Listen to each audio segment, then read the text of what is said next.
அடுப்படிக்கிட்ட போகாமலே ஈஸியான sweet recipe. ஆயிலோ நெய்யோ எதுவுமே சேர்க்க வேண்டாம், 10 நிமிஷத்தில் செஞ்சிடலாம்.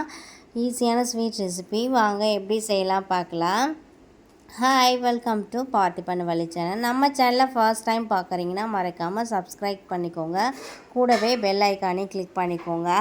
அப்போ தான் நான் அடுத்து போடுற வீடியோ உங்களுக்கு நோட்டிஃபிகேஷனாக விசிபிள் ஆகும்.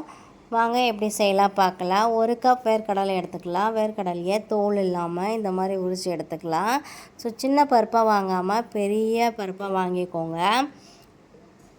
தோல் உரிக்கிறதுக்கு ஈஸியாக இருக்கும். அந்த சின்ன பருப்பில் உப்பு அதிகமாக இருக்கும், அதனால் அது வாங்காமல் இந்த பெரிய பருப்பு வாங்கிக்கோங்க.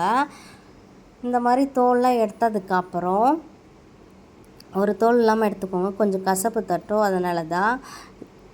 ஒரு மிக்சர் ஜாரில் இந்த வேர்க்கடலையை சேர்த்துக்கலாம். நம்ம வேர்க்கடலை எடுத்தோம் இல்லையா, அதே அளவே ஒரு கிளாஸ் வெல்லம் எடுத்துக்கலாம். வெல்லத்தையும் அதுக்கு மிக்சர் ஜார்லேயே சேர்த்துக்கலாம். அது கூடவே 3 ஏலக்காய் சேர்த்து நல்லா பல்ஸ் மூடில் எடுத்துக்கோங்க. கொரகொரப்பு ரொம்ப பைன் பவுடராக அரைக்காமல் கொரகொரப்பாக அரைச்சி எடுத்துக்கோங்க.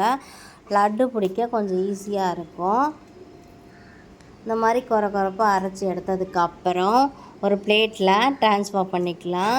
உங்களுக்கு ஷேப் வேணும்னா நல்லா ஒரு பிளேட்டில் ப்ரெஸ் பண்ணி விட்டு ஒரு 5 மினிட்ஸ் கழித்து கட் பண்ணி எடுத்திங்கன்னா கேக் சூப்பராக வந்துடும்.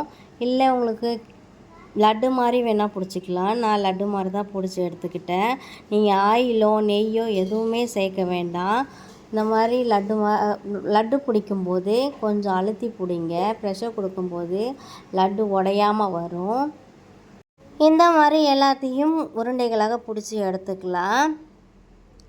வாயில் போட்டதும் சட்டுன்னு கரையக்கூடிய ஸ்வீட் ரெசிபி. ஸோ குழந்தைங்களும் விரும்பி சாப்பிடுவாங்க. ஸ்கூல் ஸ்நாக்ஸ் பாக்ஸ் வச்சு அனுப்புங்க அண்ட் எம்டியாக வரும். ஸோ வீட்டில் நீங்களும் ட்ரை பண்ணி பாருங்கள். ஸோ வீடியோ பிடிச்சிருந்தால் லைக் பண்ணுங்கள், ஷேர் பண்ணுங்கள் அண்ட் சப்ஸ்கிரைப் பண்ணிக்கோங்க. And bye.